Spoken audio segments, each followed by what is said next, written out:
Okay, hey everybody. I just got back from seeing Doug Stanhope, stand-up comedian. And I didn't get to see the Swans because the Swans and Doug Stanhope went on at the same time. And I bought a ticket to the Swans because I forgot that I had already bought a ticket to see Doug Stanhope, and I was gambling that Doug Stanhope would come on early like the last time he did when I went and seen him in fabulous Detroit. But he didn't. And he did like a 2-hour show. But I have no regrets. Here's a little ticket stub. If you don't know who Doug Stanhope is, go ahead and punch him in on the YouTube. I got my record album signed by him. And he didn't want to sign this.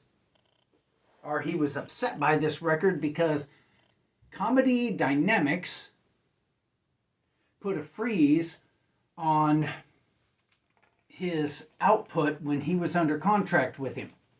When he was under contract with them. And he mentioned it in the show. And when he mentioned it, I had my little record bag with the record jacket in it for him to sign. And I go, oh no. Oh man, I'm going to try and have him sign something that he doesn't want to sign, or the people that put out the record have now upset him. And when I passed it to him, he just goes, he holds it up because we were in the lobby where the little merch table was, where he was selling books and stuff, and he was out there meet and greet, being cool, not hiding backstage. And he held it up and said, look, this motherfucker wants me to sign this thing. And it says Comedy Dynamics on the back of it, and I hate these fuckers. But he signed it anyway, and I got my picture taken with him. But I had to do something weird, which this was just by accident. Down the street a little bit was a Salvation Army. And after I got done having some wonderful sliders at this little restaurant bar, it was like 30 minutes before the show started. So I go into this Salvation Army and look what I found. Still got the rubber band on them.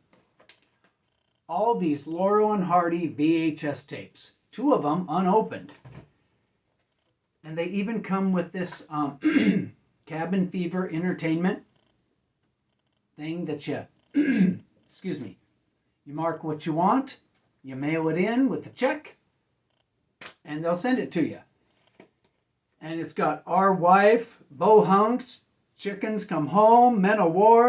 I'm a huge Laurel and Hardy fan, and they sold me all these for just $5. But that's not what I had him hold in front of him when I had the picture taken with him. I also picked up this, and this is what I had him hold right under his chin when I got my picture taken with him, and he didn't know what this was. But my daughters love this movie. Excuse me. My daughters love this movie. I love this movie, and my good friend Mona loves this movie. And I just thought, oh, my daughters will just think it's so funny that when I got my picture taken with Doug Stanhope, I had him hold the Mouse Hunt VHS tape. And like I said, he didn't really know what it was. But he did know what this was. And he didn't really appreciate it. Not because of me, just because of the company that put this thing out. But if you thought this record was hard to get, try and get it with his autograph on it. All right. But wait, there's more. It doesn't stop there. There was a record store in Royal Oak, Michigan that I stopped at. Steve Carlson knows all about this store. It's called, what's it called? UHF Records. And this is what I picked up. I can't show you this one. It's a surprise for Mona. And it won't be a surprise if I show it. Wow, I spent $161. All right, I got GBH live at the Ace Brixton. Wow, this has got a lot of songs on it. Check it out. And I go on vacation tomorrow. I'll be gone for 2 weeks, so I won't be able to get into these until I come back. So that's the Giant Bong Hits, 1983. I also picked up this thing. Commander of Chaos, Wendy O. Williams. I've never heard this before, but I love Wendy O. Williams. I got this heavyweight thing. This is 7 Seconds, New Wind. Purple Grape Vinyl, limited to 1,000. And then Change in My Head. It's another swipe at New Wind by Ian MacKaye. Includes 2 other songs from the 1985 session. Anyway, it's a double album set. It's kind of heavy. I think it comes with a book. I haven't opened it. Anyway, this is the super deluxe version of New Wind and Change in My Head. So when I get back from vacation, I'm going to have to get into this baby and see what's all inside. Oh, this is great. I can't believe they had this. It was well worth the $10. And this is Finish Your Popcorn. It's the Come Home Smelly 10-inch maxi single. And again, I can't wait to get into this because that song, Come Home Smelly, is great. But the other songs on this thing, I don't have. So this will be new to me.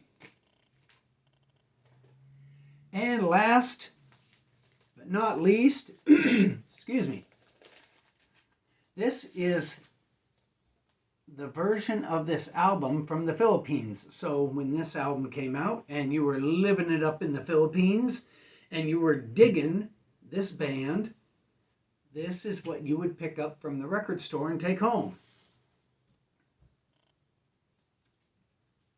And when did this thing come out? It doesn't really say. Oh, 1981. So this copy is from the Philippines. And this is what the vinyl looks like.